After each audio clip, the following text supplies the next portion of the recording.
का cash bank balance जो है वो दे देगी और बाकी के 50% के जो है 50,000 का शेयर इशू कर देगी। इससे क्या होगा कि कंपनी को पैसा नहीं देना पड़ेगा, कंपनी के पास क्योंकि पैसे नहीं तो कंपनी को पैसा नहीं देना पड़ेगा, कंपनी ने शेयर इशू कर दिए और 50,000 में कंपनी यहां से निकल जाती है। मान लीजिए कहते डिबेंचर होल्डर अगर है उनको एक दो स्कीम और दे सकते हैं। मान लीजिए हम 8% डिबेंचर है, 8% इंटरेस्ट डिबेंचर पे इंटरेस्ट सामने वाले को मिल रहा है, हम कहते चलो आपको 8 की जगह 9% का डिबेंचर दे देंगे।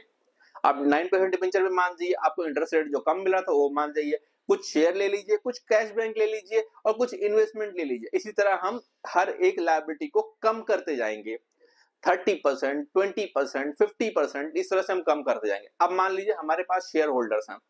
अब जब मैंने कंपनी के शेयर इशू किए थे, हमारे पास 100 शेयर है। मान लीजिए एक शेयर होल्डर जिसके पास 100 शेयर है, 100 शेयर की वैल्यू 10 रुपए है, 100 इक्विटी शेयर है, उसकी वैल्यू 10 रुपए है। कंपनी क्या कहेगी, हम आपको 200 इक्विटी शेयर दे देंगे, बट उसकी जो वैल्यू है वो हम 2 रुपए पे ले आएंगे या 5 रुपए पे ले आएंगे, हम उसकी वैल्यू कम कर देंगे, लेकिन आपको शेयर के नंबर ऑफ शेयर्स जो है वो कंपनी के हम बढ़ा देंगे। तो कंपनी क्या करेगी, उसके नंबर ऑफ शेयर्स को कम कर देगी। इसमें भी कंपनी का थोड़ा प्रॉफिट हो जाता है कंपनी के रिफॉर्म्स में। इसी तरह वो प्रेफरेंस शेयर होल्डर्स को भी करेगी। इसी तरह कुछ 9% जो डिबेंचर होल्डर उनके साथ करिए। इसी तरह कुछ लोन फंड्स है उनको ही बोलेगी आप हमारे पास कुछ एसेट्स पड़े हैं, कुछ इन्वेस्टमेंट पड़े हैं, आप लेके जाइए और हमें थोड़ा डिस्काउंट दीजिए 20-30% का और अपने लायबिलिटी हम सेटल कर देंगे।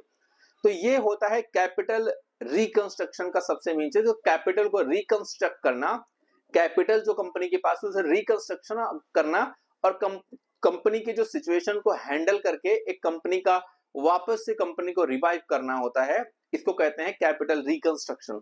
इतना बेसिक एनॉफ है कैपिटल रिकंस्ट्रक्शन के लिए। आगे हम सम करेंगे तो सारी चीजें आप सीख ही जाएंगे उसमें सारी चीजें। चलिए, थैंक यू सो मच।